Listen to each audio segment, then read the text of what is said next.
Mesdames et messieurs, chers invités, chers participants, j'espère que vous allez très bien. Bonjour et bienvenue à cette troisième et dernière journée de nos travaux. C'est un immense plaisir de vous retrouver ce matin dans le cadre des 3 jours d'anniversaire du laboratoire d'analyse des sociétés et pouvoirs Afrique Diaspora, en célébrant en même temps les 4 ans de Global Africa. Célébré ici aussi grâce à l'hospitalité généreuse de Madame Kolesao Ardo, fondatrice de la Maison Galoya, que nous remercions une nouvelle fois très chaleureusement pour son accueil. Nous sommes également honorés de poursuivre ces échanges sous le haut partenariat de l'Association africaine de sciences politiques, à qui nous exprimons aussi toute notre gratitude pour l'engagement constant en faveur du rayonnement de la recherche en Afrique. Donc, depuis l'ouverture, nous avons exploré les enjeux majeurs touchant à la gouvernance, au savoir, à la souveraineté, à la langue, à la production scientifique et aux transformations, surtout politiques, de notre continent. Hier encore, nous avons revisité des questions essentielles touchant à la souveraineté, au souverainisme, à l'ordre international, aux enjeux humanitaires, aux héritages impériaux, au rôle des langues, par exemple, dans la production scientifique, ou encore aux tensions entre savoir local et normes globales. Merci à toutes et à tous pour la qualité des discussions et la richesse de vos contributions. Avant d'entamer notre premier panel, permettez-moi de rappeler le programme du jour qui s'annonce dense, riche et décisif pour conclure nos travaux. Alors, nous avons aujourd'hui un panel sur le thème financer l'aide publique au développement et à la recherche après le compromis de Séville. Nous avons une autre conférence, Relais africain dans une gouvernance mondiale fracturée. Et ensuite, nous avons mon mémoire, ma thèse en article. Et nous avons ensuite une présentation de l'application éditoriale. Enfin, aujourd'hui aussi, nous avons l'Assemblée générale du LASPAD, c'est cet après-midi. Et ensuite, nous avons les visites culturelles qui sont organisées au niveau du Musée des civilisations noires, Village des Arts, Marché Kelmel, Village des Arts de Soumbédioune, etc. Et nous avons à 19h30 notre dîner de clôture et vous êtes tous invités. Alors, juste pour enchaîner, mesdames et messieurs, chers participants, nous allons ouvrir notre premier panel de cette troisième journée consacré à un thème d'une importance capitale pour l'avenir de la recherche et des politiques publiques en Afrique, financer l'aide publique au développement, à la recherche après le compromis de Séville. L'aide publique au développement qui joue aujourd'hui un rôle déterminant dans la rédaction des inégalités, mais aussi et surtout le soutien aux politiques sociales, le financement de la recherche, la réponse aux crises humanitaires, mais aussi et surtout dans la consolidation même des institutions, mais aussi des services publics. Après le compromis de Séville qui a redéfini les mécanismes internationaux de financement, les logiques de partenariat, les critères d'éligibilité ainsi que des priorités que je vais dire globales, cette question donc devient urgente et plus stratégique, notamment pour nos pays. Donc, pour conduire cette réflexion essentielle, nous avons le plaisir d'avoir avec nous une modération qui sera assurée par la directrice du laboratoire d'analyse des sociétés et pouvoirs Afrique Diaspora, Madame Mampenda Ba, sous vos applaudissements, s'il vous plaît. Alors, elle sera accompagnée par un panel d'intervenants de très haut niveau dont l'expertise permettra d'éclairer les enjeux complexes qui entourent le financement de l'aide publique au développement et de la recherche. Nous avons avec nous monsieur Seydou Madougou. Nous aurons aussi le professeur Cecilia Lynch, qui est professeur de recherche en sciences politiques à l'Université de Californie Irvine et professeur honoraire à la faculté de religion, de philosophie, des lettres classiques à l'Université de KwaZulu-Natal et co-animateur des enquêtes critiques sur humanitarisme en Afrique.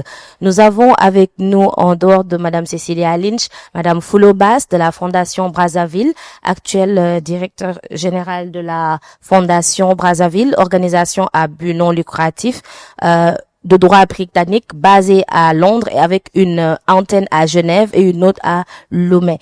Et une riche expérience acquise dans le service public, dans le monde universitaire et dans le secteur privé en Europe. Nous avons aussi avec nous pour cette thématique monsieur Ibrahima Aïdara, qui est économiste sénégalais et a un fort intérêt pour le financement du développement, les politiques publiques et les innovations, ainsi que pour la connexion des communautés locales aux politiques et programmes nationaux et mondiaux. Il a travaillé pour le bureau Open Society en Afrique au cours des 10 dernières années où il a été directeur exécutif adjoint pour Open Society entre 2022 et 2024. Nous avons aussi avec nous Madame Anna Sarr, qui est experte senior en levée de fonds internationale, spécialisée dans les partenariats stratégiques et l'inclusion. Aujourd'hui, Associate Director à ECPADI, elle pilote des stratégies de fundraising pour soutenir l'innovation et l'expansion globale à l'institution.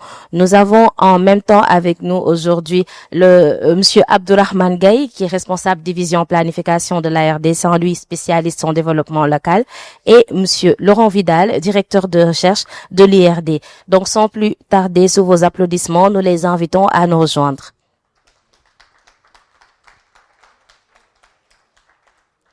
Je rappelle que nous avons aujourd'hui 1 heure de temps pour ce panel, donc le respect du temps et de rigueur.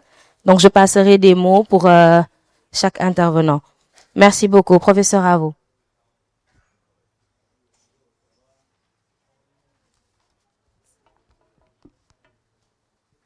Bonjour tout le monde. Merci. Oui. Non, je m'assois pas. Je vais être ici avec vous. Bonjour, merci d'être là pour le 3e jour. Nous accueillons toujours de nouveaux venus et j'ai le plaisir de saluer un de nos plus grands journalistes et analystes politiques et docteur en sciences politiques aussi, Monsieur Barkaba. En cours. La thèse n'a jamais été finie. Bon, on a l'occasion de la terminer alors. Mais vraiment, merci beaucoup. Vous êtes accompagné de Madame Dey Khadilo, que nous recevons aussi avec beaucoup de plaisir et qui fera la conférence suivante. Merci vraiment à vous tous d'être là. Je voudrais commencer par, j'ai tenu, c'est peut-être la seule session que j'ai tenue après, pas vraiment préparé, mais à réfléchir avec des collègues. Vous avez vu, c'est le plus large panel parce que je pense vraiment qu'on a besoin de toute la force de nos cerveaux pour réfléchir au moins à cette question du financement, de la recherche, du financement des politiques publiques en Afrique d'une manière générale. Et aussi penser à à la question de l'aide publique au développement. Et j'ai donc, non pas Madame Foulobas, comme vous l'avez vu, mais c'est Monsieur Foulobas, qui est évidemment de la communauté universitaire, mais qui gère surtout une grande fondation et qui finance de gros projets, qui va chercher de l'argent, mais qui finance une senior fundraiser leader, Anna Sarr, que vous avez déjà entendu. Ibrahima Aïdara a géré pour l'Afrique de l'Ouest l'une des plus grandes fondations ici, OSF, Open Society Foundation. Donc, il y a vraiment du big money qui est passé entre ses mains. Moi, je voudrais savoir aujourd'hui ce qu'il en a fait et quelle a été la part de la science dans ce qu'il a fait. Cécilia, c'est on est toujours en train d'aller chercher de l'argent pour la recherche sur le continent. Parfois on gagne, parfois on gagne pas des projets. Mais je suis très intéressée et c'est aussi comment on dit, une politiste qui travaille sur les questions internationales et qui va nous aider à réfléchir sur ces enjeux géopolitiques. Seydou Madougou, qui est un prof et qui me rappelle toujours qu'il est ici, non pas sous sa casquette institutionnelle, mais en tant que chercheur. Mais je dois quand même soulever un coin du voile et dire qu'il est de l'Union africaine. C'est quand même, je suis désolée prof, bon, je ne le dirai pas beaucoup et je ne le répéterai pas, mais c'est quand même le directeur éducation, sciences et techniques de l'Union africaine. Il s'est caché jusqu'à présent sous sa casquette de prof de mathématiques, mais ça ne peut, honnêtement, quand on parle de financer la recherche, on est obligé, désolé prof, de dévoiler un tout petit peu les choses. Laurent, vous le savez, aujourd'hui, il représente 3 institutions, l'IRD, le CIRAD et le CNRS. Le CNRS, c'est très important. L'IRD, évidemment. Mais le CNRS, moi, j'ai toujours une sorte de fascination parce que c'est quand même le plus grand centre de recherche, ou en tout cas, l'un des plus grands centres européens, sinon le plus grand centre. Plus de 15 000 chercheurs. Comment est-ce qu'on finance ce genre de structure? Pourquoi on n'en a aucun? Ça, c'est France. Comment est-ce que sur le continent, on n'a aucun centre, même à l'échelle continentale, qui est capable de regrouper autant de chercheurs et de leur donner un soutien aussi durable? Pourquoi est-ce qu'on n'y arrive pas? Et là, nous avons aussi une autre manière de réfléchir à la question. C'est Abdourahmane Gaye, qui est d'une agence régionale de développement, de la région Nord, qui est un grand partenaire de l'université Gaston Berger, et qui aussi, alors que là on est au niveau de territoire, hein, il gère lui une bonne presque d'une centaine de communes, 48 communes, combien de départements? Trois départements, 48 communes, et là aussi un soutien très très modeste, alors qu'ils ont besoin de la science et une dépendance extrêmement accrue envers les bailleurs étrangers. Donc c'est toutes ces intelligences et toutes ces expériences que je voudrais qu'on mobilise aujourd'hui pour réfléchir à une première question. Moi, mon entrée dans cette question, mon énigme, mon équation, c'est le plan d'action de Lagos. Ce fameux plan d'action de Lagos. Nous sommes en 1980, l'indépendance est très très récente, juste 20 ans, et les États africains se réunissent et ont une proposition absolument fascinante qui consiste à dire, encore une fois, 20 ans après les indépendances, au moins 1% du PIB de chaque nation doit être destiné à la science, à la recherche, à la technique. 1980. 2026, maintenant, aucun pays n'y est arrivé. Aucun pays n'y est arrivé. 45 ans plus tard, nous n'avons pas réussi à avoir l'équivalent du CNRS. Évidemment, l'Afrique du Sud est un exemple et une sorte de point aberrant, très rare. Le Maghreb et notamment l'Égypte font des choses qui sont extrêmement intéressantes. Mais à part ces points presque aberrants sur le continent, 54 pays n'y sont pas arrivés. Je voudrais maintenant vraiment regarder du côté de l'Union africaine, mais aussi du côté des fondations, ce qui s'est évidemment du côté national, hein, des États. Pourquoi est-ce qu'on n'y est pas arrivé? Et ça, c'est ma manière d'entrer dans la formulation de la question. Pourquoi 45 ans et toujours pas un financement durable pour la science? Pourquoi la science n'est pas importante pour les décideurs africains? Pourquoi ça ne se traduit pas dans des budgets? Pourquoi? Ça, c'est mon entrée. Maintenant, ce que je voudrais faire très rapidement, c'est connaître, vous, vos points d'entrée. Quand on vous dit financer la recherche, comment est-ce que vous problématisez la question? La parole est à qui veut la prendre? Je commence par Anna. Merci beaucoup. Je vais déjà commencer par vraiment vous remercier tous. C'est un rêve que je vis actuellement parce que ça fait plus de 10 ans que je réfléchis avec ma sœur qui vit à l'étranger qui vit à l'étranger et qui vient de rentrer. Donc vivez sur comment on peut mettre nos compétences au service de notre continent. Je vais commencer par ça, de notre pays, du continent, mais aussi de notre peuple. Et donc, je suis en train de vivre un rêve debout, éveillé. Donc, comment financer la recherche? C'est exactement ma carrière. C'est-à-dire, j'ai passé toute ma carrière à travailler avec des chercheurs, les aider à traduire leurs projets à leur permettre d'avoir un projet qui soit lisible, compréhensible par tout et n'importe quel bailleur, à le structurer en case for support, comme je pourrais dire comme un pitch. À pouvoir identifier avec eux, travailler sur un pipeline, donc toute une stratégie de développement. Qui est-ce qu'on veut targeter en premier? Travailler sur ce que l'on appelle un gift pyramide, suivant les capacités de fonds. Donc, j'irai par exemple voir Fullo en premier, et ensuite j'irai voir, je vais mettre par exemple Fullo en premier en me disant dès que je l'aurai, j'aurai quelques milliards. Et ensuite, en ayant quelques milliards, ça va donner la confiance à d'autres donateurs, etc., etc. Donc ça, c'est un premier point. Pour financer la recherche, il faut identifier les fonds publics et les fonds privés. Quand je parle de fonds privés, je parle d'individus, une personne, mais aussi de fondations individuelles.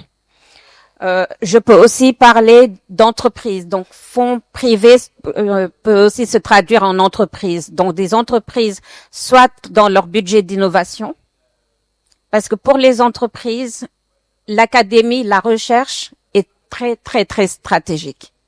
Ils en ont besoin. Il y a un besoin, mais immense pour les entreprises, de plus en plus de nouer des relations, des partenariats avec les entreprises. Ces partenariats-là, je vais être très rapide, ces partenariats-là sont à la fois soit via du mécénat, soit via de ce qu'on appelle du sponsorship, du parrainage.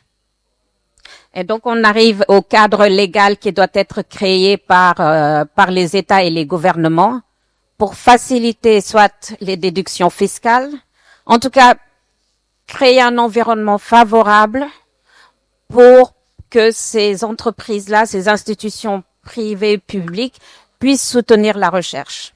Donc ça, c'est aussi disons, une dimension de la manière dont on peut financer la recherche. Ensuite, quand je parle de cadre législatif, il faut aussi penser à une chose et qui est la façon dont on veut recevoir cet argent. C'est-à-dire, l'objectif pour la recherche, c'est d'avoir un fonds de roulement. N'est-ce pas? C'est pas juste d'obtenir de l'argent pour un projet en cours. Ce que l'on veut, c'est avoir de l'argent, ce que l'on appelle en perpétuité. Donc, il y a ce que l'on appelle le endowment, c'est-à-dire c'est un fonds que l'on place et dont les intérêts servent à financer les projets sur la continuité. Donc, notre objectif serait, par exemple, de créer un endowment et de faire un appel de fonds, que ce soit ici en local ou sur le continent africain ou même au niveau de la diaspora ou à l'international, parce qu'il n'y a pas uniquement la diaspora qui est intéressée par la recherche. Donc, ce endowment-là va nous servir en perpétuité. Ensuite, il y a ce que l'on appelle le current fund, c'est-à-dire l'argent que l'on peut recevoir aujourd'hui. Je vais nommer des personnes parce que j'ai été un peu piégée. Il y a Hélène.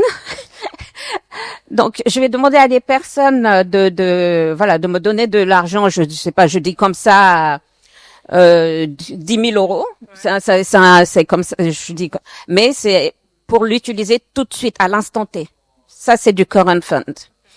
Et ensuite, sensibiliser. Donc, c'est pour ça que la communication est primordiale. On dit que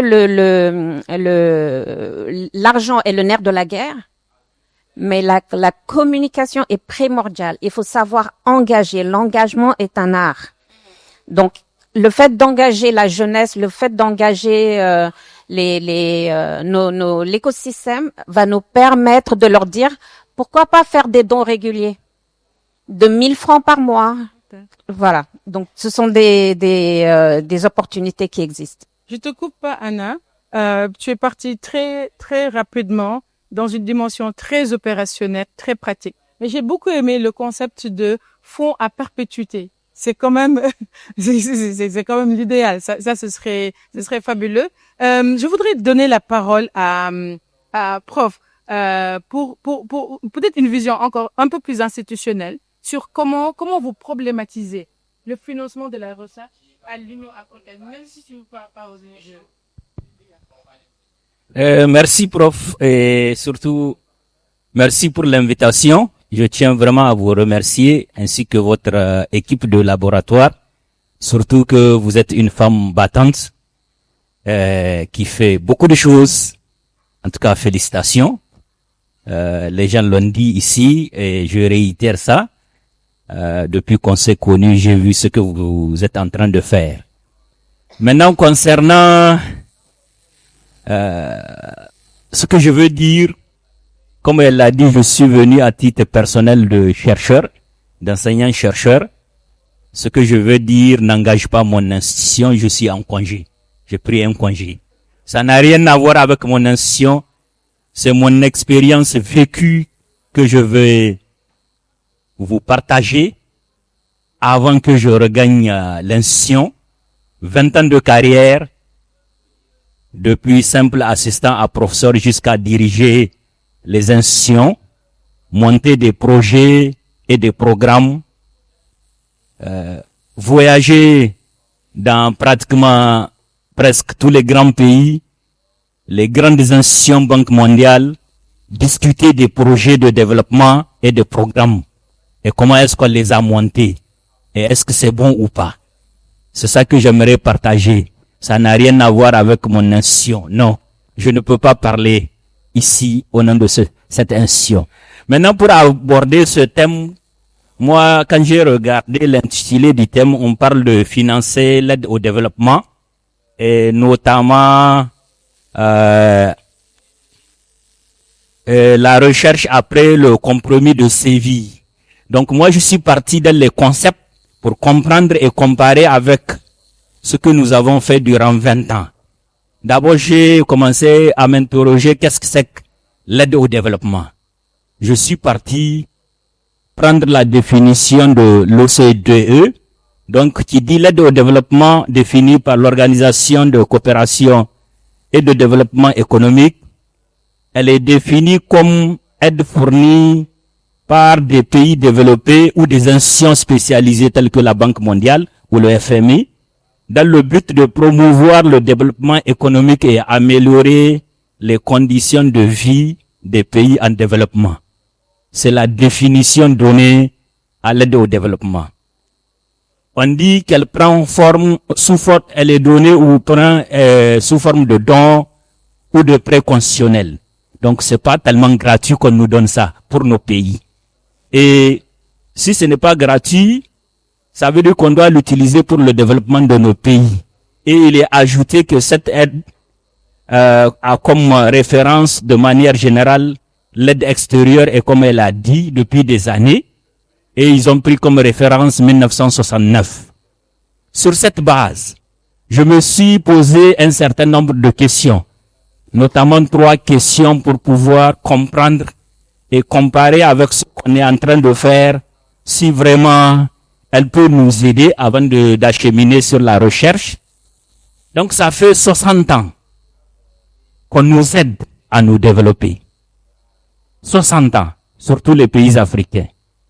Mais quand, comme je l'ai dit hier, j'ai fait au moins les 2/3 des pays africains, c'est une chance, au moins les 2/3, j'ai visité et discuté.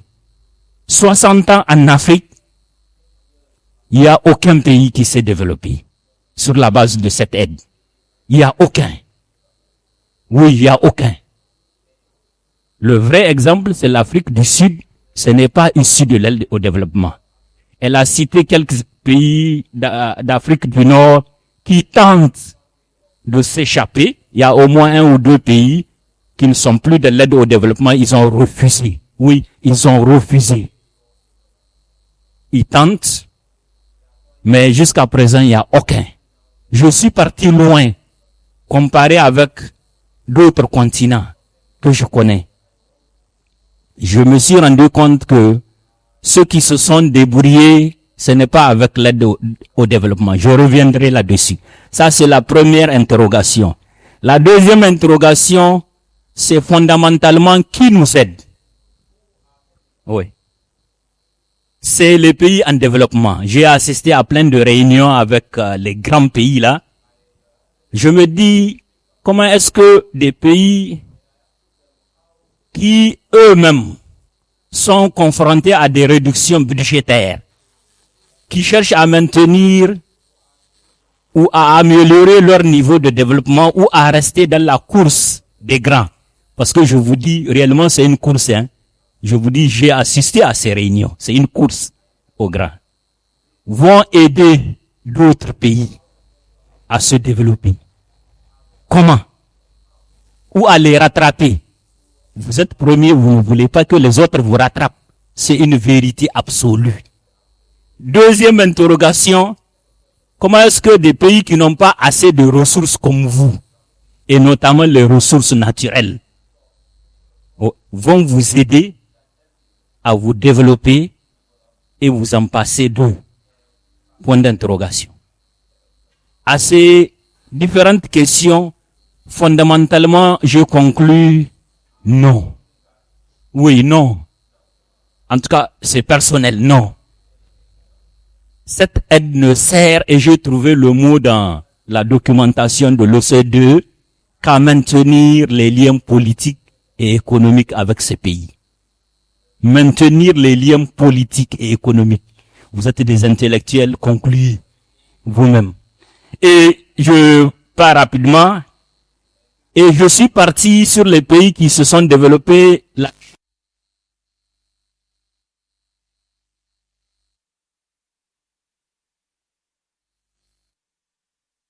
Importante où elle devrait être acceptée, elle ne doit jouer que de rôle de capital d'amorçage.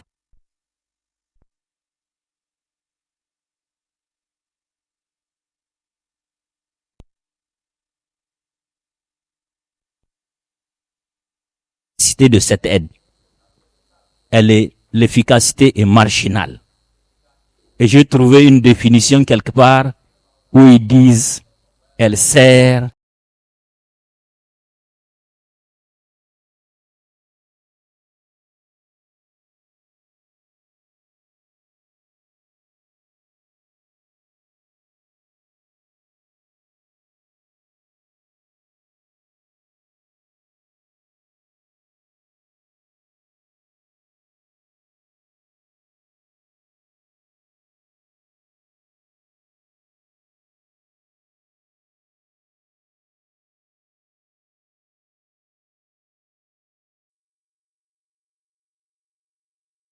les pays en développement sur la base de l'agenda 2030. Quelqu'un l'a dit hier, mais nous, on a dépassé ça. On est à l'agenda 2063. Oui, 2063 et tout est dedans. Tout est dedans, c'est ça qu'on va développer. Donc, pour la recherche, fondamentalement, qu'est-ce que nous devons faire? Merci, vous avez donné les statistiques sur les pays africains, mais je n'ai ici. Pour la recherche, dans la plupart des pays subsahariens, l'investissement dans la recherche au développement est inférieur à 1% du PIB. Alors que pour financer de la recherche, on appelle les pays à investir au moins 1%. Au moins, sinon 2% dans les normes. Donc, en termes de chiffres, vous avez le Nigeria qui est à 0,2 et le Zimbabwe 0,18 pour le Burkina, 0,48 pour le Sénégal, 0,76 pour l'Afrique du Sud et 0,4 pour, je pense que ça doit être le Niger, 1,10 pour l'Ouganda. Ouganda, le pays qui fait un peu plus en termes de PIB. Maintenant, pour financer la recherche, les pays africains doivent changer de paradigme. Ils ne doivent pas aller ailleurs pour chercher le financement pour leur propre recherche, leurs propres besoins. Nous avons tous étudié, nous avons fait des recherches sur des sujets de thèse qui souvent, quand on revient au pays, ne peuvent pas résoudre nos problèmes. Ce ne sont pas nos vrais besoins. Les pays africains doivent mettre les moyens pour les recherches qui répondent à leurs propres besoins. Oui, propres besoins. Certains l'ont compris. Ils sont en train de mettre les nécessaires, surtout les ressources naturelles. Ils ont des ressources naturelles. Mais aussi taxer les biens et les services. Tout ce que vous avez vu ici est fruit de la recherche. Pourquoi ne pas mettre des taxes sur ça et avoir les fonds nécessaires financer la recherche et créer des fonds dédiés à la recherche dans nos pays qui vont permettre donc à nos chercheurs d'avoir les revenus nécessaires et non attendre indéfiniment que quelqu'un vienne nous financer. Ce n'est pas possible. Et je conclue, madame, en disant que aussi, dans nos plans et programmes, nos portefeuilles, on doit mettre la recherche parmi les priorités de développement de nos pays. En mettant ça parmi les priorités, on sera obligé de leur trouver des lignes budgétaires dans la programmation budgétaire et donner les moyens pour que nos propres priorités soient débattues et trouver des solutions à ça pour notre intérêt et non faire de la recherche pour l'intérêt d'autrui, même si la science est universelle. Merci, madame. Merci beaucoup. Merci beaucoup, Prof. Madougou. Il y aura un second round. dans lequel vous nous parlerez de la STISA. Parce que quand même, bonjour prof Roma, l'Union africaine vient d'adopter une nouvelle stratégie pour la recherche, la science, la technique, et on aura l'occasion d'en parler. Je voudrais peut-être recentrer un tout petit peu la question de départ, et votre réponse peut être très courte. Je veux savoir, en fait, je voudrais que toute la salle comprenne comment vous articulez cette question du financement de la recherche et de la question de l'APD au niveau international. Comment vous vous posez la question? Oui, très bien. Après, Cécile. Merci, prof. Bonjour tout le monde. Je suis particulièrement intéressé à cette problématique-là pour avoir moi-même conduit quelques recherches sur les questions de financement du développement, et avec aussi l'expérience que j'ai eue, que prof avait mentionné, dans, disons, l'octroi des subventions aux agents de changement en Afrique de l'Ouest et au-delà. Et aussi, j'ai participé activement à la dernière conférence de Séville, à côté de prof, où on a essayé avec nos recherches, influencer les débats, qui se tenaient, au sein donc de la conférence. Donc, en tant qu'économiste et très intéressé à la question des politiques publiques, je voudrais offrir quelques regards croisés sur cette question-là. Comment est-ce que la recherche est intégrée dans l'aide publique au développement? Déjà, en partant donc de Séville, qui, à mon sens, redéfinit, et je pense que la dame qui nous a introduit a mentionné cela, redéfinit, disons, les nouvelles règles de comptabilisation, mais aussi d'éligibilité à l'aide publique au développement, et redessine la place de la science et de la recherche dans l'aide publique au développement. Moi, je pense que je vois quelques tensions dans ce nouveau contexte financier qui a été défini par le compromis de Séville. La première tension que je vois, c'est éventuellement la cohérence des politiques publiques.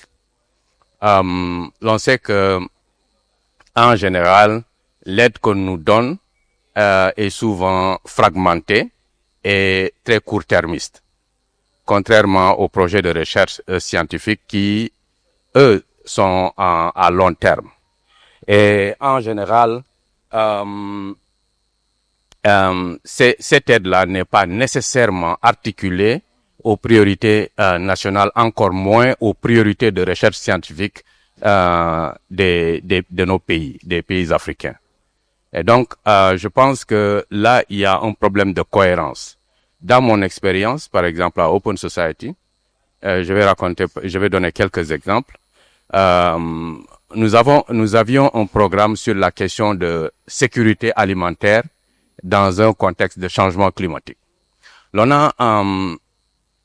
a noté que beaucoup de projets de recherche, par exemple, dans ce domaine-là, déjà sont financés, malgré l'existence des instituts de recherche, par exemple, agricoles, sont financés par des projets extérieurs. La Banque mondiale ou un pays développé est intéressé par une spéculation de données, va financer, soit avec ses chercheurs ou bien à travers nos institutions de recherche. Donc, sur la base de projets.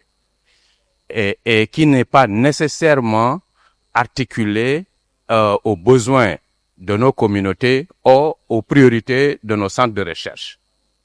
Et donc, ça pose un problème parce que après le projet, les résultats sont pris par ailleurs et ne sont pas nécessairement appliqués sur le terrain. Et nous, par exemple, nous avons, dans le cadre de ce programme-là, nous avons essayé de mettre en relation, par exemple, les institutions de recherche. Par exemple, je prends l'exemple de l'UGB avec la faculté d'agronomie, qu'on a mis en rapport avec les associations paysannes qui cultivent le riz dans la vallée, comment est-ce que, disons, co-construire un attentat de recherche qui, à la fois, constitue une priorité pour les institutions de recherche, mais aussi intéresse, par exemple, les paysans pour adapter au climat qui change, en termes de variété, de semences, etc., et en termes d'accès à l'information climatique. Et donc, on a élaboré donc cette relation entre l'Institut de recherche à l'UGB et ses associations paysannes dans la vallée et aussi les centres d'information climatique. Donc ça, c'est un exemple. Un autre exemple que je vais donner est passé à la deuxième tension que je vois dans le compromis de Séville. En 2021, par exemple, quand la crise de la Covid avait éclaté, le FMI avait alloué, par exemple, un montant soi-disant de recouvrement économique, avec un montant de 650 milliards de droits de tirage spéciaux. Et l'Afrique, quelle a été la part de l'Afrique dans ces 650 milliards qui ont été déboursés? 35 milliards. Donc, à environ 5%. Right? Pour un peu montrer la modicité, et nous, par exemple, nous avions fait un plaidoyer pour dire que si on débourse un montant, ce genre de dette, ce genre de financement qui est à coût presque zéro, et qu'on donne la totalité presque aux pays développés qui n'en ont pas besoin, il fallait trouver un mécanisme pour donner ça aux pays qui en ont besoin, même s'il faut mettre un peu plus d'intérêt, mais que ça soit un financement à long terme, qui correspond par exemple à la durée, à la cible stratégique par exemple des projets de recherche, pour permettre à l'Afrique de s'en sortir. Ça, c'est un exemple que je voulais donner en passant. La deuxième tension que je vois dans cela, c'est un problème de soutenabilité. On l'a dit, l'Afrique, très peu de pays donnent allouent un montant substantiel au secteur de la recherche. Certains ont dit moins 1% ou moins d'1%. Moi, les statistiques que j'ai collectées, c'est à peu près 0,5%. Et là, on voit que ce n'est pas soutenable. On ne peut pas financer la recherche avec ce genre de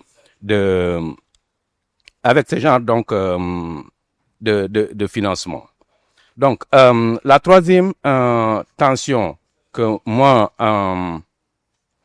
ok, merci. Donc, j'ai parlé donc de la soutenabilité, et la troisième tension que je vois, c'est au niveau de l'efficacité et de la redevabilité. Les critères de Séville parlent de l'efficacité, de comment est-ce qu'il faut mesurer l'impact. Or donc ici, nous savons que nous sommes dans un domaine très particulier, la recherche, dont les effets ne sont pas nécessairement mesurables par les indicateurs classiques que nous connaissons. Comment est-ce que on va créer des indicateurs adaptés pour mesurer l'impact de la recherche, pour que ça ne soit pas finalement qu'il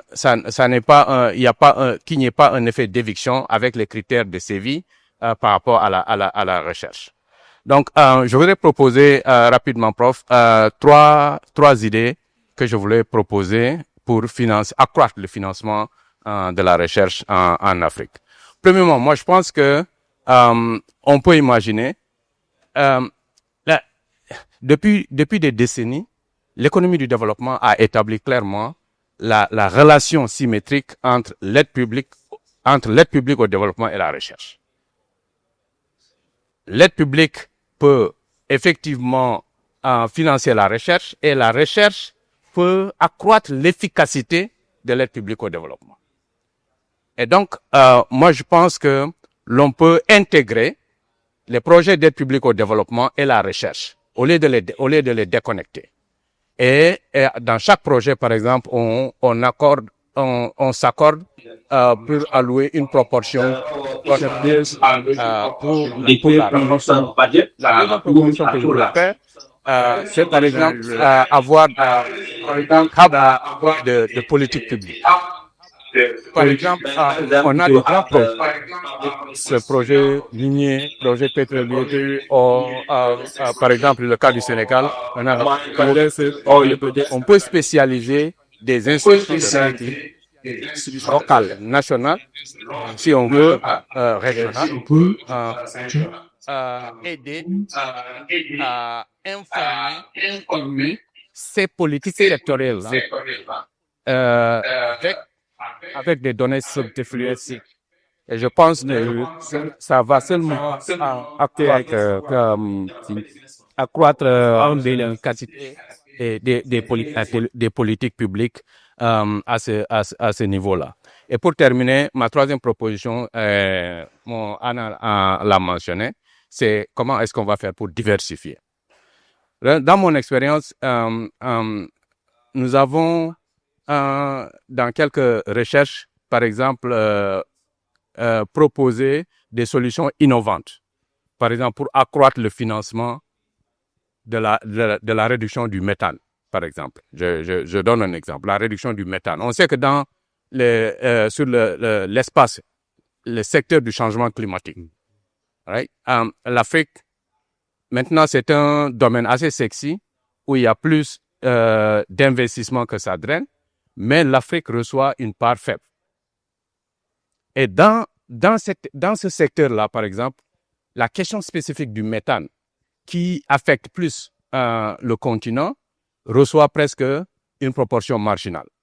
Comment est-ce que on peut accroître le financement pour la réduction, par exemple, du gaz méthane en Afrique, dont on sait qu'il y a les sources, l'agriculture, le pétrole, le gaz, etc. Donc, on dit, il faut imaginer, par exemple, des solutions innovantes en créant, par exemple, des obligations. Des obligations.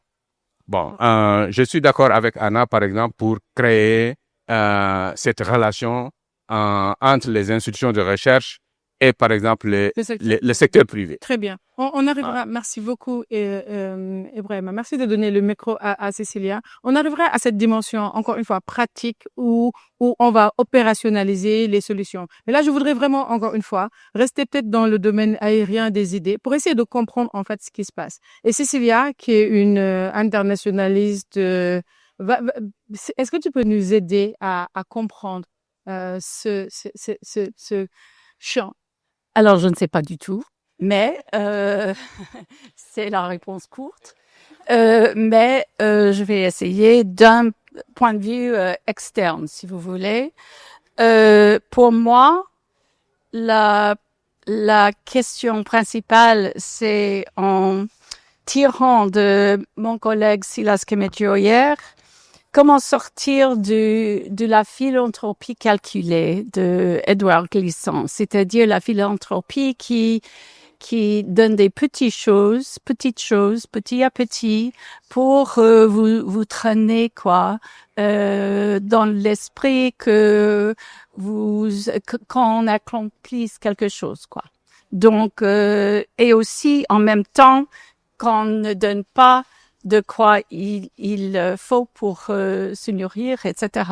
Donc, alors, quand je ne connaissais pas le compromis de Séville, j'ai honte de vous le dire, mais c'est la vérité. Donc, je l'ai étudié parce que ma chère collègue Mampenda m'a dit d'en parler. Donc, mais ce qui m'a frappé, c'est un peu la pauvreté de la vision où on est actuellement par rapport à, par exemple, je suis assez vieille de me rappeler de The New International Economic Order des années 70.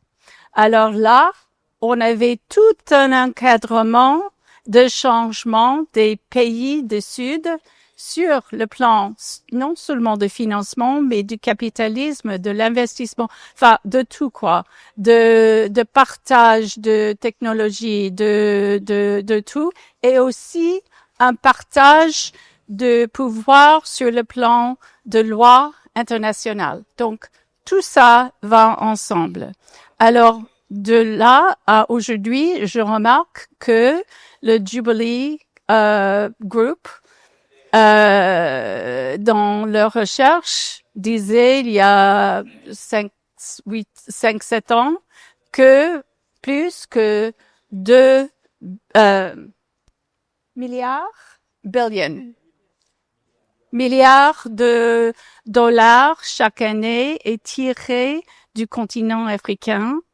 Bon, en partie, ce sont des illegal capital flight into tax havens, des rouleurs, etc.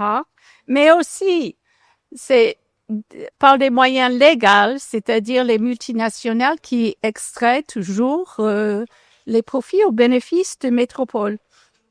Et aussi les coûts que souffrent les pays africains à cause du changement de climat. Donc, alors ça, c'est énorme.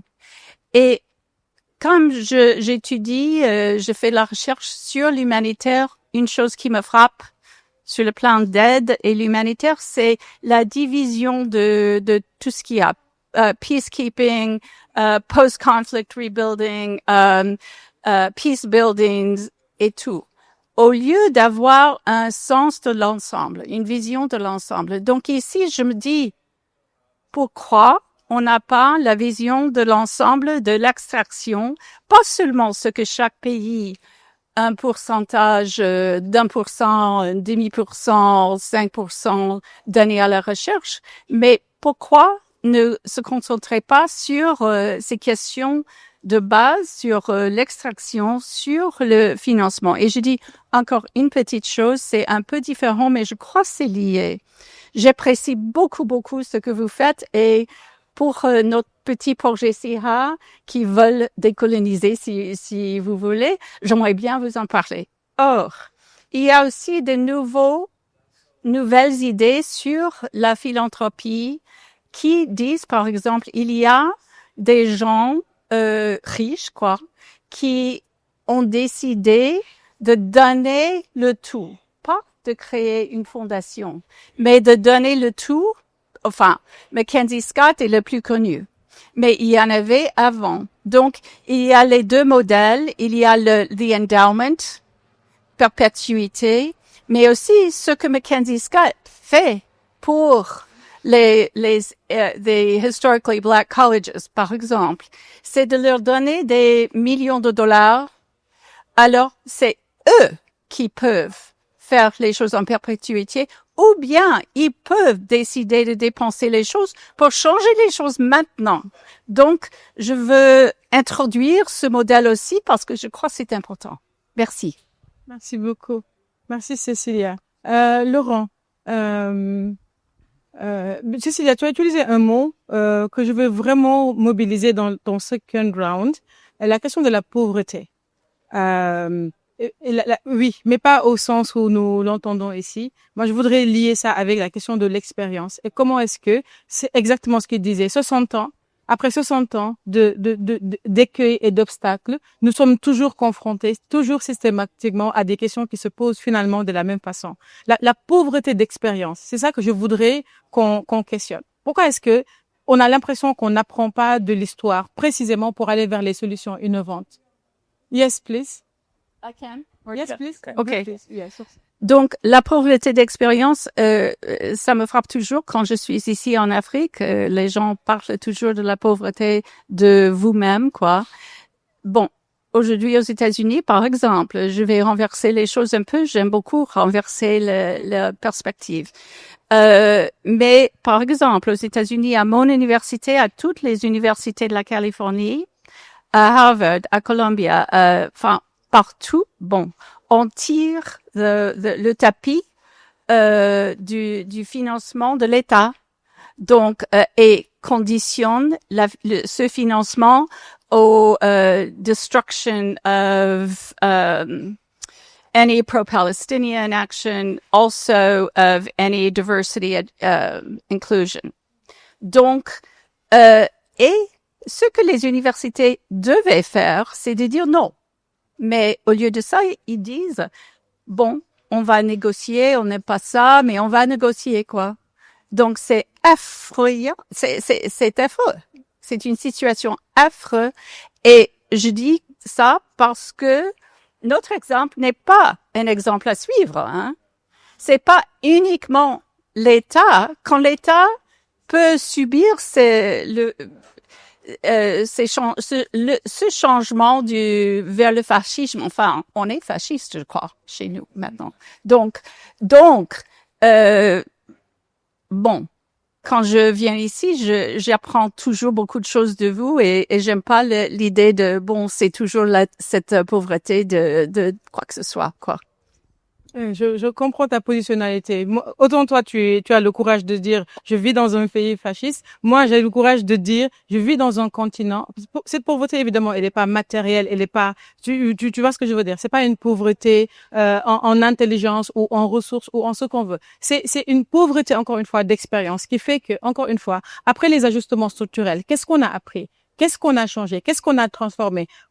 C'est même question-là. Pourquoi la question de la dette, de l'endettement, des pays pauvres très endettés? Pourquoi on revient systématiquement? C'est ça. C'est pourquoi cette innovation? Pourquoi ce recul? Pourquoi la table rase? À quel moment est-ce qu'on fera ça? Est-ce que Séville, pour toi, Laurent, sera le moment, le retrait des États-Unis de toutes ces négociations internationales? Là, le G20, le débat en Afrique du Sud, la question se pose, y seront-ils, n'y seront-ils pas? On va négocier. Il n'y avait pas un Américain, évidemment, des délégations officielles, évidemment dans la banque, les délégations de la banque et du FMI, mais en représentant le gouvernement américain à Séville. Haïdara, Imam Haïdara l'a dit, nous étions à Séville. Mais Séville, c'était à la fois ubuesque, dramatique, tragique, insoutenable, de voir, en fait, à quel point le politique, quand il se retire et laisse, en fait, comme ça, en fait, organise la précarisation du monde, organise la catastrophe et se retourne en fait en faisant semblant de ne rien voir. Moi, ma question pour toi, Laurent, c'est vu de l'extérieur, mais travaillons avec le continent. Pourquoi quand Trump a décidé de retirer son l'aide, parce qu'on parle de l'aide là, a décidé de faire ça, pourquoi il y a eu ce silence? Je sais que c'est gênant peut-être pour toi de répondre à cette question. Pourquoi il y a eu ce silence africain? C'est peut-être Prof Madougou qui aurait dû répondre, mais il nous a clairement dit que il est en congé.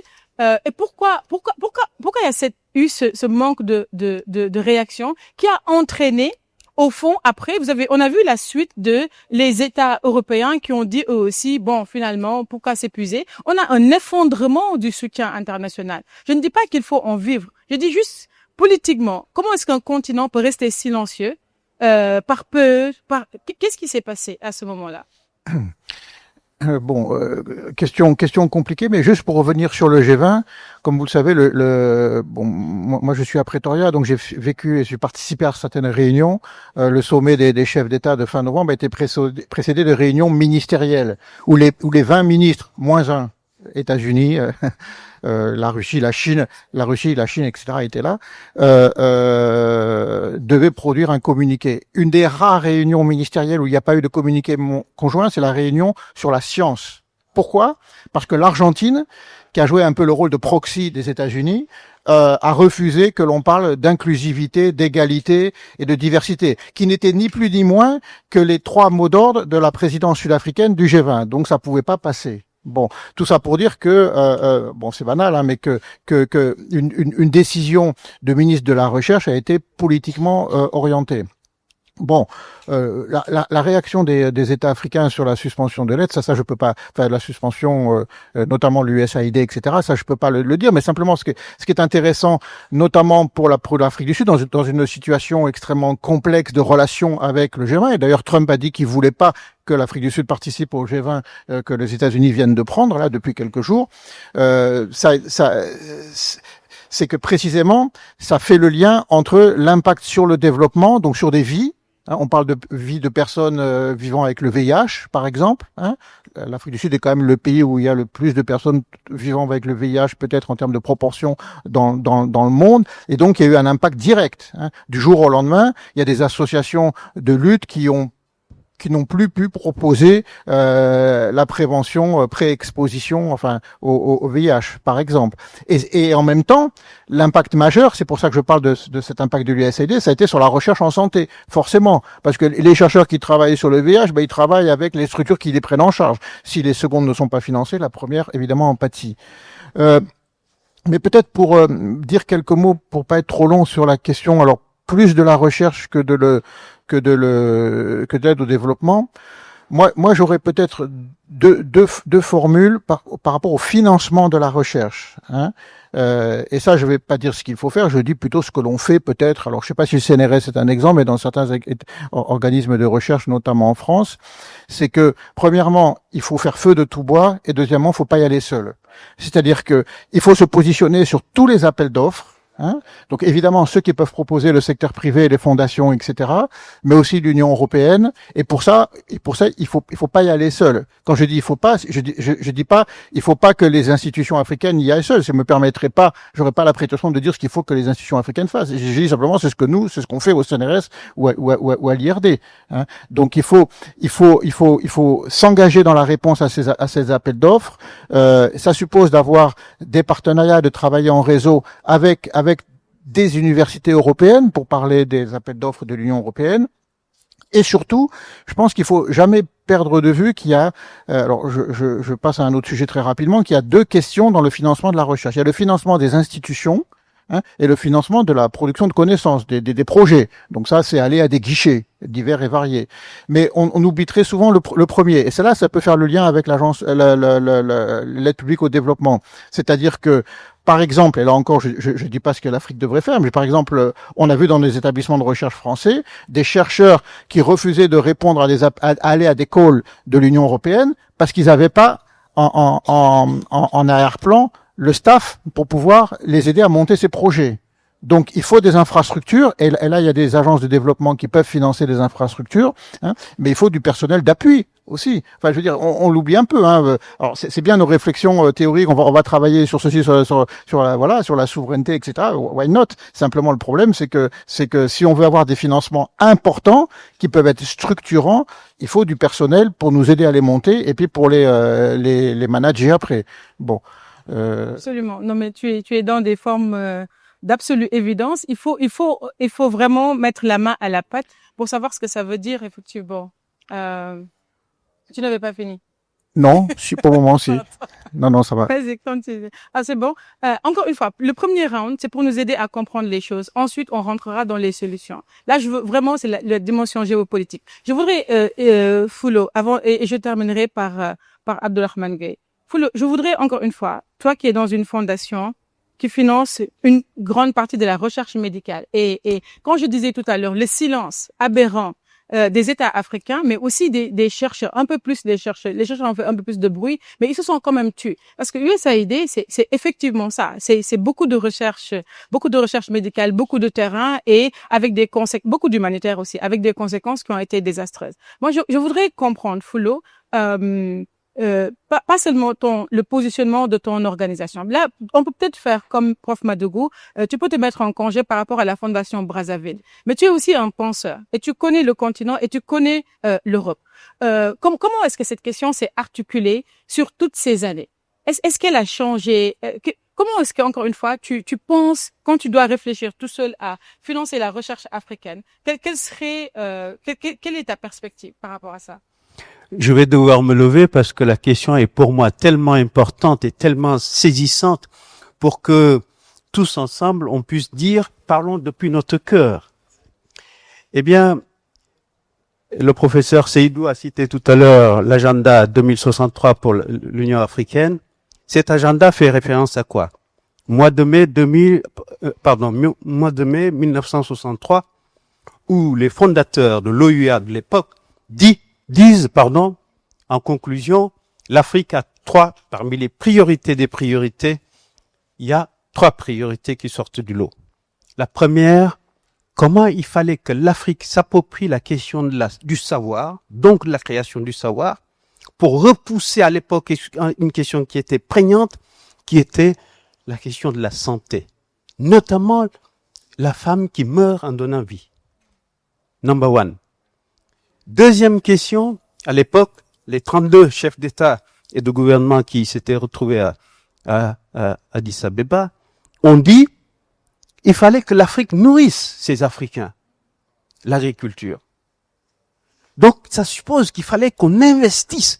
J'ai entendu le mot, madame a utilisé le terme investissement, qu'on investisse la recherche, le savoir, la création du savoir. Très important. Et enfin, peut-être que j'aurais dû commencer par ça, mais ce que je voulais dire, tout ça, pour faire référence à l'agenda 2063, c'est de dire l'aide publique au développement, une espèce de saupoudrage. Pendant qu'on saupoudre, eh bien, on va essayer à saupoudrer. Et voilà la conséquence que lorsque un chef d'État décide, et c'est souverain, ce sont ses deniers, c'est les deniers de ses contributeurs, bien ou pas bien. Quand un chef d'État décide d'arrêter des programmes aussi importants, je ne vais pas citer les pays, mais sachez que l'hivernage qui vient de se terminer, des programmes sur la malaria ont été arrêtés net, alors que les moustiquaires imprégnés étaient achetés, ils étaient dans les entrepôts. Pire encore, les programmes VIH, les programmes mère-enfant, stoppés du jour au lendemain. Mais voilà la situation. Vous avez cité, merci Mampenda, quelques statistiques importantes pour nous, Africains. Déclaration d'Abuja 2001. Tous ensemble, ils disent, il faut, c'est le terme, que l'Afrique, les pays africains consacrent minimum 5% de leur PIB à leur système de santé. Il y avait deux critères. Deuxième, 15% de leurs dépenses publiques au système de la santé. Eh bien, 2001, en 2025, vous reprenez les statistiques, seule l'Afrique du Sud a atteint cet objectif. Ça veut tout dire. Pire encore, il y a des États où ça s'est dégradé. On a des montages. On est en période de fin d'année. Les assemblées nationales sont en train de voter des budgets. On a des pays entiers où, lorsque moi, pays, je conçois mon budget, j'intègre l'aide au développement comme étant une source ou une ressource pour l'État. Si bien que, et je termine, je cite une autre statistique. Là, à la même conférence d'Abuja, il y a des préconisations, ce sont des chercheurs qui ont dit au chef d'État, pour que ce soit soutenable. On attaque un deuxième sujet qui est la soutenabilité des politiques publiques. Pour que ce soit soutenable, il fallait que les pays en développement consacrent, eux, sans compter sur l'aide publique d'abord, consacrent, eux, entre 60 et 80% de ce qui est dépensé en santé depuis leur propre budget. Et l'aide publique, au développement, vient en deuxième point où il conseillait que ce soit entre 10 et 20%. Et ce qu'on appelle out of pocket, c'est-à-dire ce qui va sortir de la poche du patient, ne soit guère qu'entre 5 et 10%. Eh bien, il faut qu'on introduise, maintenant je vous interpelle, vous, chercheurs, mais essayez de sortir du cadre classique de votre évolution, de votre écosystème. Go outside the box. Go outside. Pourquoi faire?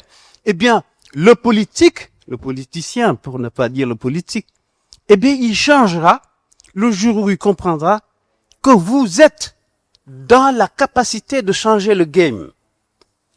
Que s'il cherche un électeur, il sait que les sociétés savantes des chercheurs, des enseignants, des universitaires, ont compris que eux sont parmi des gens qui vont façonner les stratégies et les idées et de nature à changer véritablement l'écosystème de nos pays. Tant qu'ils comprennent pas que l'enjeu est aussi dans la science, c'est pas parce qu'ils les minimisent. Ils raisonnent en pouvoir de force et puis en marché. Absolument. Si le chercheur n'est pas un enjeu électoral, that's all. Si sa production n'est pas capable d'impacter l'écosystème qui l'entoure, et alors pourquoi il devrait le financer? L'université doit s'ouvrir. L'université doit amener l'écosystème en son sein pour moderniser, challenger ces curricula. L'université doit questionner ces thématiques de recherche qui doivent aller dans cet objectif fondamental d'impacter son écosystème. À ce moment-là, on va nous écouter. Merci beaucoup, Foulo. Ce qu'il dit me fait beaucoup penser à un mot d'ordre de l'agenda féministe quand on disait the private is political. Et ça a changé complètement les choses, de savoir que même des relations conjugales sont politiques. Et moi, je te suis complètement. Et je pense que on parle beaucoup d'innovation, beaucoup d'IA, beaucoup de recherche. Mais le jour où on arrivera à dire la recherche est politique, c'est une question fondamentalement politique, que l'innovation est politique, et effectivement à mettre dans l'agenda gouvernemental, à mettre dans les priorités, à faire de la science. En fait, la science est politique. La science est, on a compris que la science est géopolitique. C'est effectivement ceux qui produisent, ceux qui créent l'écosystème, ceux qui vendent, ceux qui créent des paradigmes, etc. Tout comme on vend des ordinateurs portables. Il y a aussi une circulation, une marchandisation, une fabrication des idées, des concepts, etc. Ça, on l'a compris. Mais le problème, c'est effectivement, c'est à quel moment est-ce que cette science qui doit être politique, et cette innovation, on arrive encore une fois à la formuler de telle sorte que ce soit une priorité pour le politique. C'était important pour nous de poser la question aussi à un niveau différent ici, le niveau territorial. De Monsieur Gueye, qui est différent du niveau de l'académie, des institutions de recherche dont parlait Laurent Vidal. Abdou, comment est-ce que vous êtes un démembrement de l'État, vous avez besoin de science en tant qu'ARD. Est-ce que tu peux nous dire rapidement ce que tu fais et comment est-ce que ce que tu fais a besoin de science et comment cette science dont vous avez besoin, vous, est financée? Voilà, merci professeur. Mais vous allez me permettre de contribuer un peu parce qu'avant d'être acteur de développement local, j'ai aussi une lecture globale de la situation. Tout à l'heure, vous avez demandé qu'est-ce qui a fait que il n'y a pas eu de réaction suite à l'arrêt du programme de l'USAID. Bon, moi j'ai une lecture, parce que j'ai une lecture par rapport à ça.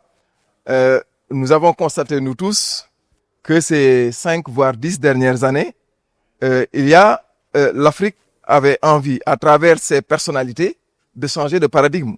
Parce que si on se pose la question de savoir qu'est-ce qui fait que l'aide publique au développement, jusqu'à présent, comme l'a dit le professeur, n'a pas permis de se développer, j'ai envie moi aussi d'inverser la tendance comme l'a fait madame, pour chercher une réponse à la question. Et de l'autre côté, ceux qui reçoivent l'aide publique au développement, qu'en est-il? Et nous avons besoin, au niveau territorial, on le sent, cette volonté, cette bonne gouvernance et ces compétences qui sont nécessaires pour pouvoir, d'une part, bien exécuter l'aide publique au développement, mais d'autre part aussi, remplir le vase qui doit faire reculer cette aide publique au développement. Parce que hier, on a parlé de souveraineté, d'ODD. Je pense que tout cela, on est en train de chercher à les réaliser avec nos propres efforts dans la plupart des pays. Et à mon avis, ce sont ces efforts-là qui doivent être poussés pour faire reculer cette aide publique au développement, comme l'a dit le professeur, pour être indépendant, aller vers cette souveraineté. Donc, à mon avis, il faut aussi qu'on se pose une question au niveau du réceptacle, qui sont autour de ces réceptacles. Sont-ils compétents? Ont-ils la volonté, la connaissance? Et je rejoins effectivement l'avis du professeur qui est de renforcer les capacités des acteurs, mais aussi faire du développement personnel pour que les gens puissent faire de la bonne gouvernance, afin que tout ce que nous avons comme ressources puisse nous permettre de faire baisser le contenu sur l'autre vase et de relever le contenu sur la vase qui est le développement de notre continent avec nos propres ressources. Maintenant, quand on arrive au niveau des territoires où on exécute les projets avec ces aides, Moi, je commencerai par dire que c'est nécessaire. Hein? C'est nécessaire pour l'instant parce que tout simplement, si nous partons des outils de planification qui nous définissent les besoins, au niveau territorial, nous avons des plans de développement. Vous voyez des communes qui ont, suite à un diagnostic des problèmes et des besoins, les coûts varient entre 1 milliard et 2 milliards en termes de besoins.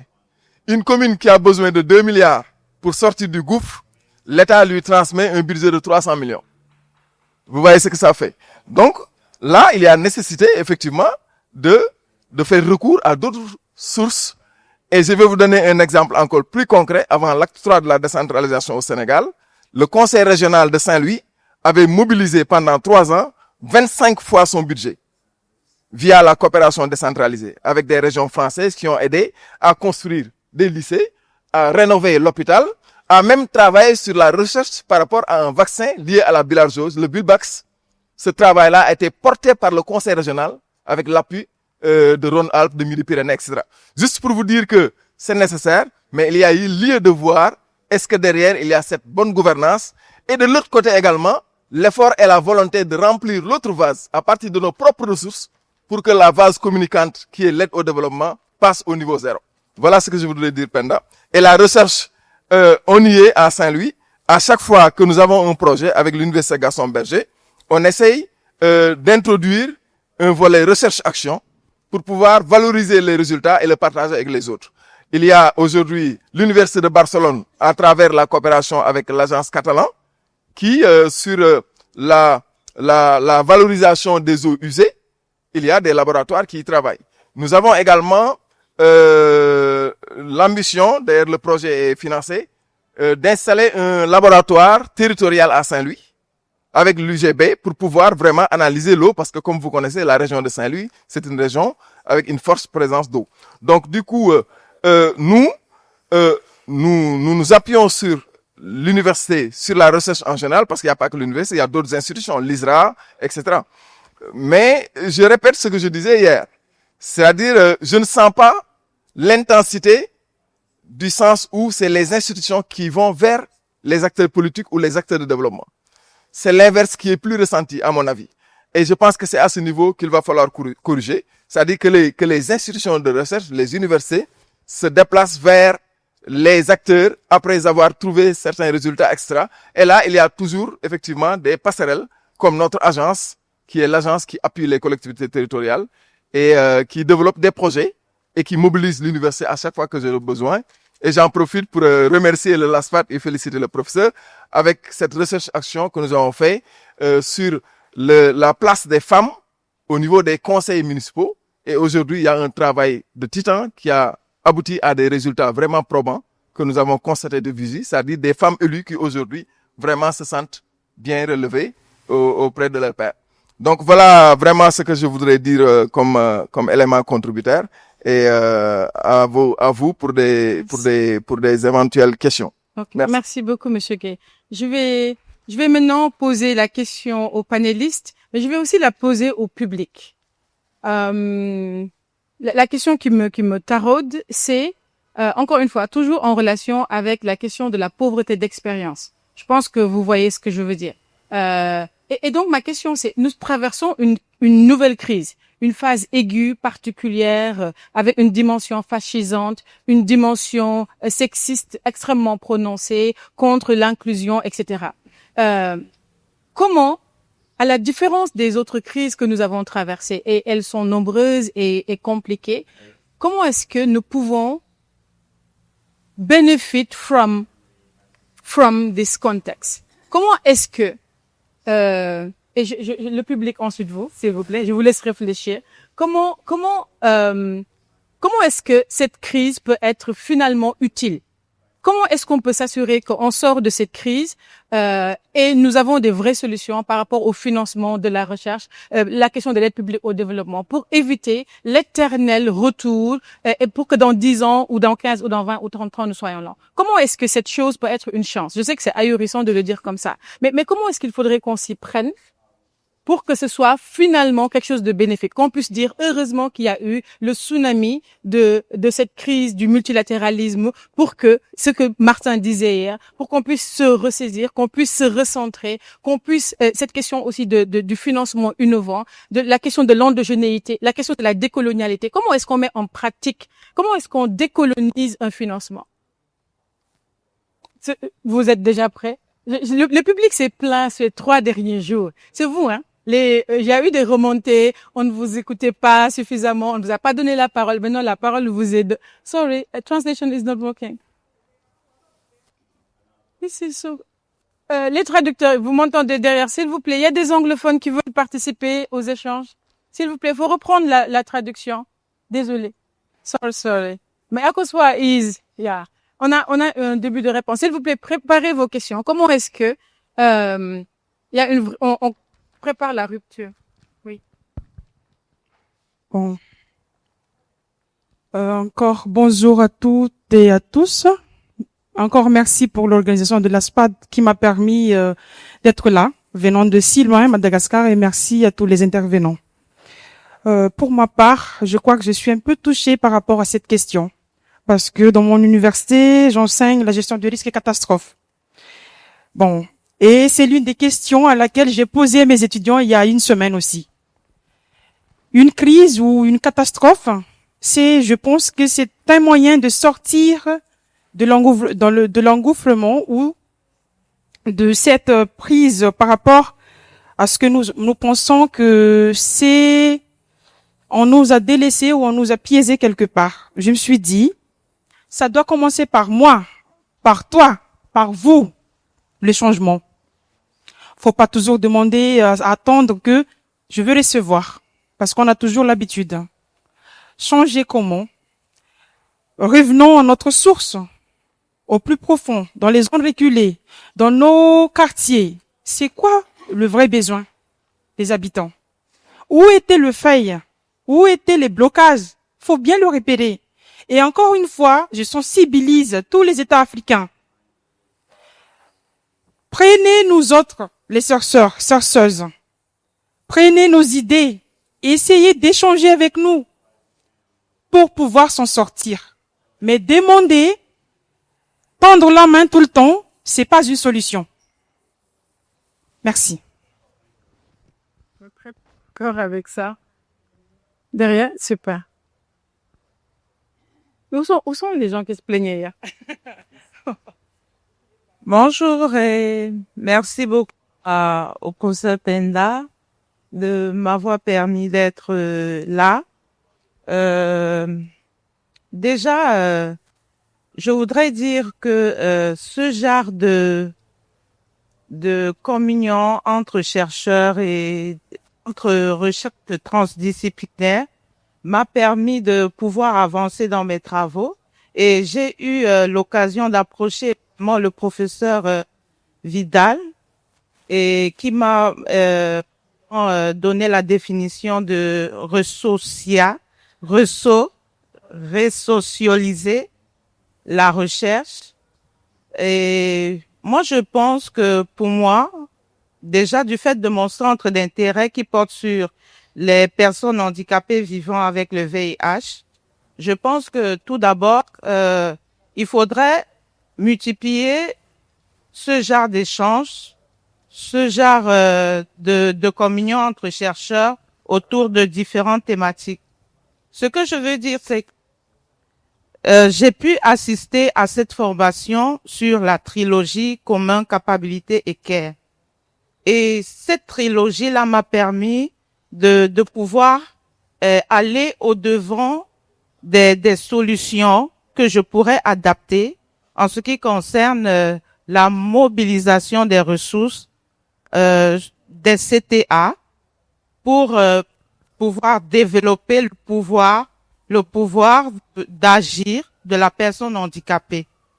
Alors, moi, je pense que le changement, déjà au niveau des CTA, peut commencer par l'éducation, par le renforcement de capacités, comme l'a dit le professeur Pendaba, et par la suite, le développement de la digitalisation, déjà en ce qui concerne les personnes handicapées vivantes avec le VIH, qui sont très souvent lésées et qui n'ont pas une base de données unique à elles. Et déjà pour finir, je pourrais dire que allez aussi prendre également votre thématique, le professeur qui parlait des projets qui ont été menés au Sénégal. Je pense que d'autres États, d'autres villages également pourraient tirer profit. Merci. Merci beaucoup. Une autre réaction? Oui, super.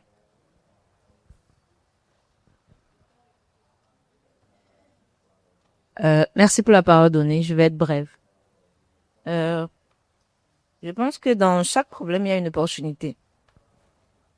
Et donc, le défi pour nous, Africains, c'est de voir la difficulté comme un moyen de sortir de l'enfermement. Et donc, la crise du multilatéralisme, je vais y arriver, met en lumière, en fait, le problème fondamental de nos chefs d'État, le leadership. Tant qu'on ne travaille pas le leadership des pays africains, rien ne peut changer. Parce que, avec le leadership,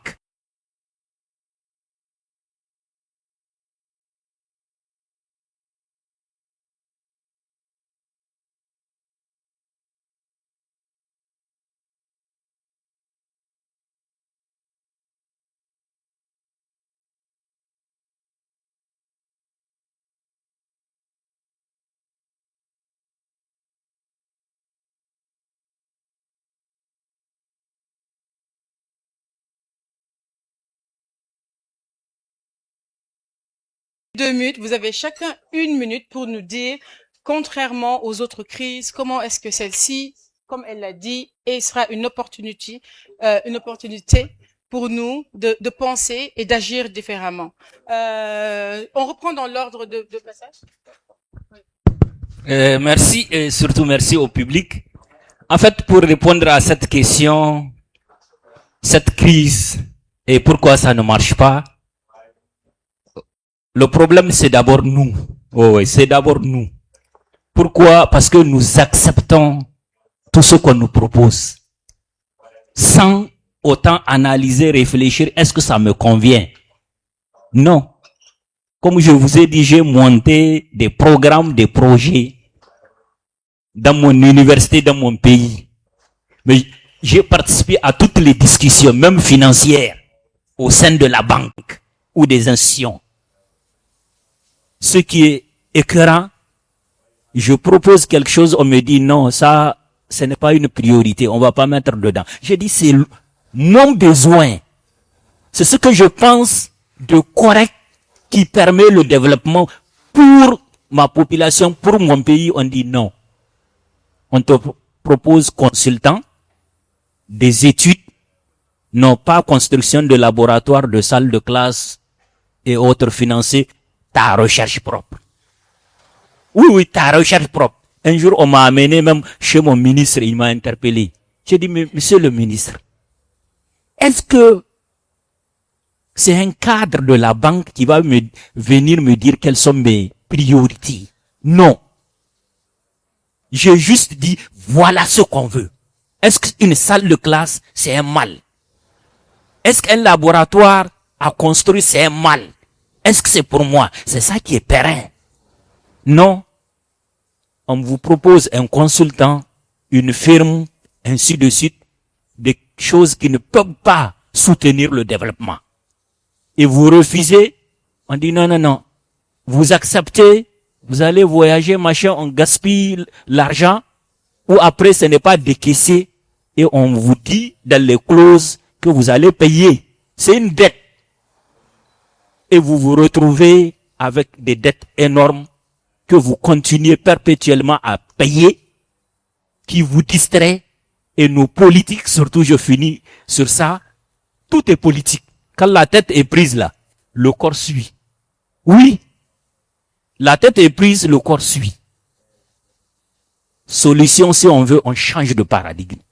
Ou on se finance nous-mêmes, ou on se dit, vous acceptez de me financer, laissez-moi faire ce que je pense de bon pour le développement de ma société, de mon pays. Et je continue. C'est la même chose pour la recherche.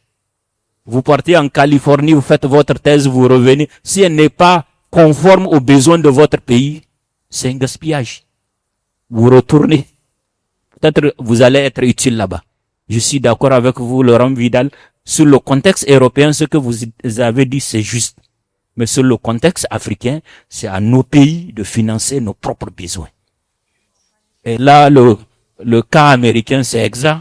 Je suis entièrement d'accord avec vous. C'est conforme. Mais nous, on est un cas spécifique. On doit être résolu de manière spécifique. Et c'est à nous de l'imposer. Merci. Magnifique. Merci beaucoup. Problème global, solution africaine. C'est l'autre manière de formuler la question. Quelles sont les solutions africaines à ce problème global? Et Laurent? Oui. Alors, le problème, Penda, c'est que tu me poses des questions et je réponds à autre chose. Moi, je pense que la crise du multilatéralisme et en tout cas ses impacts sur la recherche, la réponse c'est plus de multilatéralisme. C'est surtout de pas baisser les bras. Donc je reviens sur l'idée qu'à mon avis, effectivement, c'est une opportunité et ça doit être l'occasion de diversifier encore plus ses sources de financement. Parce qu'il y a des critiques sur l'aide publique au développement. Très bien, mais dans ces cas-là, je mets les pieds dans le plat. Pourquoi se plaint-on de la suspension de l'USAID? C'est parce qu'il y avait une espèce de monodépendance dans beaucoup de systèmes de santé sur cette aide-là. Et c'est la même chose pour les ONG françaises ou qui sont basées en France, qui prennent de plein fouet la suspension de l'aide parce qu'elles n'ont pas su diversifier leur aide. Donc je pense que c'est ça. Il faut diversifier ses sources de financement, plutôt il faut diversifier ses sources de financement et ça s'applique bien évidemment en premier lieu à la recherche, c'est ce que je disais tout à l'heure, où il faut pas être mono-bailleur dépendant de nos programmes de recherche, enfin en tout cas en France, et je pense que ça vaut pour tout le monde, il n'y a pas de raison. Magnifique. Cécilia. Alors, je dirais que deux choses. Il faut rester très proche, tout près à la base. So you have to really stay close to your communities and learn. There's been a lot of talk about indigenous solutions, et cetera, et cetera. What are those? How do we, as researchers, do this? Also, as Africans, il faut prendre les choses en charge, le leadership de la recherche avec les partenaires. Et aussi, il faut insister que c'est vous qui ayez l'expérience nécessaire, critique pour retrouver les solutions sur le plan scientifique, etc. Donc, il y a, malgré tout ce que j'ai dit tout à l'heure, il y a des pots d'argent d'ici là. Il faut les utiliser comme vous faites, judicieusement, quoi. Mais toujours, je crois, en restant près de la base des communautés et près de la sagesse et le savoir que vous avez. Merci. On m'a dit 1 minute. Soyons fiers de nous. Donc, quand tu parlais de pauvreté d'expérience, nous avons une richesse dans cette expérience. Et effectivement, pour amplifier l'impact, il faut que l'on noue des partenariats. Donc, on parlait de partenariats avec des entreprises, mais de partenariats académiques également. C'est aussi ne pas oublier que ce que l'on fait, c'est d'abord for our people, and then the organizations come. Donc ça doit rester dans notre tête. Et ce que j'ai bien aimé, c'était les deux speeches, et je suis désolée si je dépasse 1 minute, de Célestin et de Sename. Thinking out of the box. Il faut, dans mon travail, les chercheurs viennent avec moi pour qu'on aille discuter avec les donateurs. Donc les chercheurs sont prêts à venir parce qu'ils ont compris. Donc ils sont maintenant, c'est pas qu'ils sont fundraisers, mais ils ont compris l'importance de collecter des fonds, l'importance de leur recherche sur l'impact sur la société et sur le monde de l'entreprise. Donc ça, il faut pas l'oublier. Et la dernière des choses que je veux dire, et c'est might be like the elephant in the room, mais il faut pas qu'on oublie la corruption, les stéréotypes. Quand on parle d'Afrique, souvent on entend corruption. Donc c'est à nous de montrer aussi la transparence, c'est à nous de nouer cette relation de confiance. C'est à nous aussi d'être en mesure de dire en matière de compliance ou de risk management, non merci, je ne prends pas tes fonds.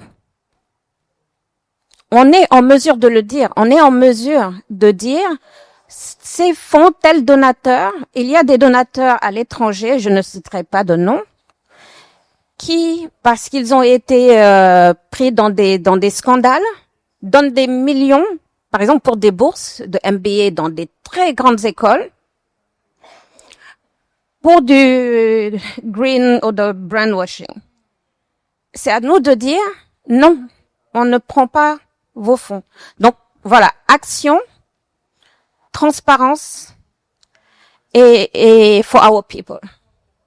J'aime beaucoup cette affaire de Our People. Non, vas-y d'abord. On finit par Imam, Foulo, après Monsieur Gay, et Imam nous donnera la parole de sagesse pour la route. Moi, ça va être très simple. Penser global, agir local, c'est très simple. Vous, nous, chercheurs, nous devons sortir du box. Je ne comprends pas, enfin si je comprends, mais puisqu'on parle local, ici même dans ce pays, les organisateurs de combats de lutte et de boxe et de machin et de matchs de foot parviennent à trouver des sponsors pour sponsoriser des matchs. Pourquoi est-ce que celui qui fabrique le futur employé de ce monsieur qui sponsorise, au lieu de sponsoriser quelqu'un pour l'endormir, pour le maintenir dans cette espèce de joie éphémère, mais pourquoi est-ce que le chercheur, pourquoi est-ce que l'université, je mets l'université parce que c'est elle qui fabrique, dont la mission sociétale est de préparer les esprits de demain. Il faut qu'elle aille les voir. Il faut que ceux-là même qui sont l'écosystème viennent dans l'université, aident l'université à changer ses curricula, aident l'université à créer des thématiques de recherche qui répondent à des attentes réelles d'aujourd'hui et de demain. That's all. Si on les intéresse, ils vont venir. Si ils nous intéressent, on va y aller. Oui, une minute. D'accord, je vais vous écouter. Je reviens sur mes deux vases. L'aide au développement et la vase qui donne notre performance en croissance économique. Et la recherche est attendue aux deux niveaux. Alors, l'aide publique au développement, il nous faut de la recherche pour agir efficacement. Et de l'autre côté aussi, on a besoin de la recherche pour être performant. Et pour être performant à ce niveau, je l'ai dit tantôt, et j'y crois, un pays ne peut pas se développer de manière accélérée sans une décentralisation responsable. Ce que j'appelle décentralisation responsable, c'est de mettre les moyens à la base, surtout qu'aujourd'hui, pendant nous avons une opportunité avec nos universités régionales. L'université de Matam va s'ouvrir en octobre. C'est sûr que c'est la même dynamique dans les autres pays d'Afrique. Les universités commencent à se développer. Il faut donc nouer des relations très engagées, très responsables avec les acteurs à la base des territoires pour vraiment découvrir des choses et faire avancer donc le pays en masse. Merci. Magnifique. Non, ça c'est excellent. Oh. Oui, Imam, le mot de la sagesse, le mot de la fin. Il s'appelle Ibrahim Aïdara, mais c'est l'imam du labo. Le labo a un imam. Et nous avons Toussaint, le père Toussaint, qui est le père de Global Africa. On cherche le chef local coutumier aussi. Bon, je ne sais pas si c'est un mot de la sagesse, mais je voudrais dire que au moins cette crise a le mérite de nous réveiller de notre long sommeil. Et aussi bien les décideurs publics que les institutions de recherche comprendre que la recherche et la création de connaissances sont éminemment politiques et sont des instruments de souveraineté. On ne peut pas clamer une souveraineté si on n'a pas une recherche à la fois fondamentale et appliquée qui informe, éclaire nos politiques publiques et qui fait aussi de la projection ou de la prospective dans nos propres perspectives de développement dans lesquelles on se reconnaît. Donc moi je pense que ça c'est un point fondamental. Et le second, c'est que nos institutions de recherche sortir aussi de leur cadre étriqué pour aller co-construire l'agenda de recherche sur les réalités locales de développement et aussi des politiques publiques. En général, on est trop attentiste dans nos laboratoires et on attend des projets extérieurs nous arriver, nous dicter leur agenda et après on retourne dans notre hibernation. Je pense que là c'est un défi que nous devons relever. Le troisième, c'est Vidal l'a dit, on est tous d'accord qu'il faut diversifier le financement, mais en commençant par soi-même. Il faut que nous réduisions notre dépendance de l'aide extérieure, de façon générale et de la recherche en particulier, que nos gouvernements puissent prioriser, reconnaître que la recherche est un élément fondamental du développement, des politiques publiques. J'avais commencé à esquisser des propositions de solutions en suggérant que on peut intégrer la dimension de recherche dans les projets et programmes publics. Et même s'il faut allouer un petit quota à cela. Et je pense fondamentalement, et je pense aussi qu'on peut créer des hubs de politique publique où les institutions de recherche seront spécialisées dans des politiques publiques données. Par exemple, si on prend le cas de la SPAD, toutes les politiques, par exemple, d'inclusion, de genre, de trucs comme ça, là, on peut, un exemple, de politique publique dans ce domaine-là, on aurait dû s'attendre à ce que le gouvernement, disons, demande des conseils avisés basés sur la science, des choses comme ça. Et je pense, pour terminer, que la collaboration, par exemple, avec la diaspora scientifique africaine et les institutions aussi, et les autres laboratoires du Nord global qui travaillent sur nos questions est aussi essentielle. On peut chercher cette collaboration-là dans la perspective de la diversification de nos sources de financement. Et voilà, je pense que... Wow. Penda, si je me permets, j'ai juste une question pour toi. C'est moi qui parle. J'ai juste une question pour toi. On a fait 3 jours formidables, riches d'échanges et de réflexions.